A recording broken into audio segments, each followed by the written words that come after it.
जब दुनिया भर की नजरें गाजा की तरफ टिकी है, जब निर्दोषों के आर्तनाद धरती से आसमान तक गूंज रहे हैं, ऐसे समय में तुर्की के विदेश मंत्री हाकान फिदान और हमास के शीर्ष नेता खलील अल हया के बीच हुई मुलाकात ने फिर एक बार पूरी दुनिया का ध्यान खींच लिया है। अंकारा प्रशासन ने ये पुष्टि की है कि इस मुलाकात में गाजा की वर्तमान स्थिति, युद्ध विराम की दिशा और मानवीय सहायता को लेकर लंबी चर्चा हुई। इस बीच इस्तांबुल सोमवार को एक नई कूटनीतिक बैठक की मेजबानी करने जा रहा है, जिसमें कतर, सऊदी अरब, मिस्र, संयुक्त अरब अमीरात, जॉर्डन, पाकिस्तान और इंडोनेशिया के प्रतिनिधि शामिल होंगे। और बातचीत का विषय एक ही होगा, कैसे रोकी जाए इस अनवरत पीड़ा को। लेकिन जबकि युद्ध विराम कागज पर जारी है, जमीन पर हालात कुछ और कह रहे हैं। संयुक्त राष्ट्र ने साफ कहा है कि गाजा में मानवीय सहायता अब भी बेहद सीमित है और जो वादे किए गए थे उनके मुकाबले बहुत कम मदद पहुंच पाई है। पिछले गुरुवार गाजा के प्रवेश मार्ग से सिर्फ 149 ट्रक सामान के साथ दाखिल हो पाए, वो भी इजरायली सेना की जांच और फिलाडेल्फिया कॉरिडोर के भीषण जाम के कारण घंटों की देरी के बाद। दक्षिण गाजा के ढहते हुए मकान, खान यूनुस में इजरायली बुलडोजरों की गर्जना और उत्तर गाजा के जबालिया में गोलीबारी, ये सब बता रहा है कि युद्धविराम शब्द इस समय कितना खोखला है। द न्यू अरब और अल अरबी अल जदीद की रिपोर्टों में बताया गया कि रविवार सुबह इजरायली सैनिकों ने कई घरों को ध्वस्त किया और उत्तर की दिशा से तोपखाने से हमला जारी रखा। वहीं अल जजीरा की रिपोर्ट में कहा गया कि दक्षिण रफा और उत्तर बैथलिया में भी हवाई हमले हुए। यानी जब दुनिया राहत की सांस लेना चाह रही थी, तब गाजा के लोग अब भी बमों की गड़गड़ाहट सुन रहे हैं। गाजा के सरकारी मीडिया दफ्तर ने कहा है कि इजराइल लगातार युद्धविराम समझौते की शर्तें तोड़ रहा है। उन्होंने आंकड़े दिए कि 10 से 31 अक्टूबर के बीच जितने ट्रकों को अनुमति दी जानी चाहिए थी, उसके सिर्फ 24% ट्रक ही प्रवेश कर पाए। संयुक्त राष्ट्र ने भी कहा कि भोजन वितरण में मामूली सुधार के बावजूद कुल राहत प्रवाह बेहद सीमित है। संयुक्त राष्ट्र महासचिव एंटोनियो ग्यूटेरेस ने 2 नवंबर को पत्रकारों पर हमलों के लिए जवाबदेही समाप्त करने के अंतर्राष्ट्रीय दिवस पर जो कहा, वो न सिर्फ मीडिया बल्कि पूरी मानवता के लिए चेतावनी है। उन्होंने कहा, जब पत्रकारों की आवाज बंद होती है तब समाज की आवाज बंद हो जाती है। ग्यूटेरेस ने कहा कि पत्रकार हर दिन सच्चाई के लिए जान जोखिम में डालते हैं, उन्हें धमकियां मिलती हैं, झूठे मुकदमे झेलने पड़ते हैं, कुछ जेल में सड़ते हैं, कुछ की जिंदगी खत्म कर दी जाती है।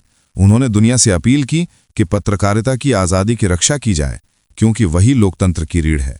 ये बयान ऐसे समय में आया है जब गाजा में रिपोर्टिंग करना मौत को दावत देने जैसा हो गया है। दूसरी ओर वैश्विक राजनीति के दूसरे मोर्चे पर रूस और अमेरिका के बीच फिर तनाव है।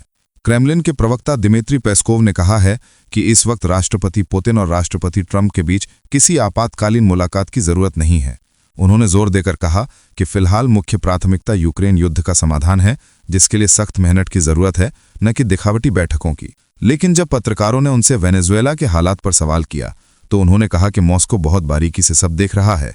निकोलास मदुरो ने कथित अमेरिकी सैन्य खतरे के मद्देनजर रूस से मिसाइल, रडार और विमान की मदद मांगी है। इससे पहले अमेरिकी मीडिया में खबरें आईं कि वॉशिंगटन ने वेनेजुएला में सैन्य टारगेट पर हमले की योजना बनाई है, लेकिन ट्रंप ने तुरंत इसे झूठ बताया और कहा कि हमला करने का कोई विचार नहीं है। न्यूयॉर्क टाइम्स की रिपोर्ट कहती है कि 7 अक्टूबर को ट्रंप ने वेनेजुएला से कूटनीतिक बातचीत बंद करने का आदेश दिया था और 15 अक्टूबर को उन्होंने खुद सार्वजनिक तौर पर कहा कि उन्होंने CIA को विनाशकारी कार्रवाई की अनुमति दी है। अमेरिका ने कैरेबियन सागर में वेनेजुएला पर मादक पदार्थ तस्करी के आरोप लगाकर 10 से ज्यादा बार हमला किया, जिसमें 40 से ज्यादा लोगों की मौत हुई। अब इसी माहौल में काराकास रूस और चीन की ओर झुक रहा है और 21 अक्टूबर को रूस की स्टेट डूमा ने दोनों देशों के बीच सहयोग समझौता मंजूर किया।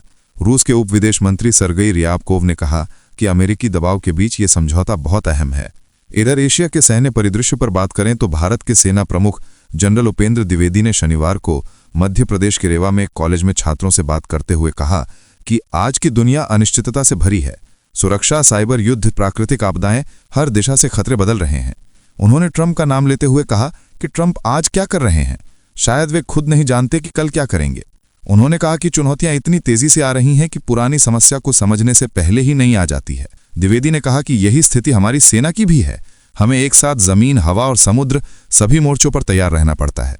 उन्होंने बताया कि मई में पाकिस्तान के खिलाफ चलाया गया ऑपरेशन सिंदूर पूरी तरह सफल रहा और इस अभियान में किसी भी नागरिक को नुकसान नहीं पहुंचा। उस समय झूठी खबरें फैलाई गईं कि हमला कराची तक हुआ, लेकिन सच्चाई ये थी कि निशाना सिर्फ आतंकियों के ठिकाने थे। उन्होंने कहा कि यह ऑपरेशन नीति और तकनीक के तालमेल से किया गया। 7 मई को भारत ने जम्मू कश्मीर में हुए आतंकी हमले के जवाब में पाकिस्तान और POK में आतंकी ठिकानों पर ऑपरेशन सिंदूर चलाया था। जिसमें भारत के अनुसार 100 से अधिक आतंकी मारे गए थे। उसके बाद दोनों देशों में तनाव बढ़ा और पाकिस्तान ने भारतीय ठिकानों पर पलटवार किया। 3 दिन की भिड़ंत के बाद 10 मई को युद्ध विराम की घोषणा हुई। अमेरिकी राष्ट्रपति ट्रंप ने इसका श्रेय खुद को दिया, लेकिन नई दिल्ली ने तुरंत कहा कि यह पूरी तरह द्विपक्षीय संवाद से हुआ है, अमेरिका की कोई भूमिका नहीं थी। इसी के साथ भारत और अमेरिका के बीच व्यापारिक तनातनी बढ़ी, क्योंकि अमेरिका ने भारतीय उत्पादों पर 50% शुल्क लगा दिया था। हालांकि अब दोनों देशों के बीच फिर बातचीत शुरू हुई है। इन सभी घटनाओं को एक साथ देखा जाए तो साफ दिखता है कि ये समय एक ऐसे विश्व परिवर्तन का है जहां हर देश अपने हित के लिए किसी भी हद तक जा सकता है। गाजा के बच्चे आज भी मलबे में रोटी खोज रहे हैं, पत्रकार अपने कैमरे लेकर मौत के साए में सच्चाई दर्ज कर रहे हैं, और दुनिया की बड़ी ताकतें अपने भू राजनीतिक खेल में व्यस्त हैं। कुछ देश शांति की बातें करते हैं लेकिन हथियार भेजते हैं, कुछ राहत की बात करते हैं लेकिन रास्ते बंद रखते हैं। ऐसे में संयुक्त राष्ट्र महासचिव की बात बेहद अर्थपूर्ण लगती है। जब पत्रकारों की आवाज बंद होती है तब समाज की आवाज भी बंद हो जाती है। ये दुनिया अब एक नए युग के मोड़ पर है, जहां गाजा का दर्द, रूस अमेरिका की खींचतान, वेनेजुएला का प्रतिरोध और भारत पाकिस्तान का टकराव सब एक ही सवाल पूछते हैं, क्या इंसानियत अब भी जिंदा है? तुर्की में होने वाली बैठक, जिसमें 7 मुस्लिम देशों के प्रतिनिधि शामिल होंगे, शायद कोई ठोस दिशा दे सके, लेकिन सवाल यही रहेगा कि क्या बड़े देश अपने राजनीतिक हितों से ऊपर उठकर इंसान की जान की कीमत समझेंगे? आज जब संयुक्त राष्ट्र चेतावनी दे रहा है कि सहायता बहुत कम पहुंच रही है और गाजा के अंदर लोग पानी की एक बूंद और दवा की एक गोली के लिए जूझ रहे हैं, तब ये कहना गलत नहीं होगा कि यह सिर्फ एक युद्ध नहीं, ये मानवता की सबसे बड़ी परीक्षा है। अगर इस समय दुनिया एक नहीं हुई तो इतिहास आने वाले कल में हमें माफ नहीं करेगा। और जब किसी युद्ध विराम की स्याही सूखने से पहले ही बम बरसने लग जाएं, तब यह समझ लेना चाहिए कि सच्ची शांति सिर्फ कागज पर नहीं, दिलों में लिखी जानी चाहिए।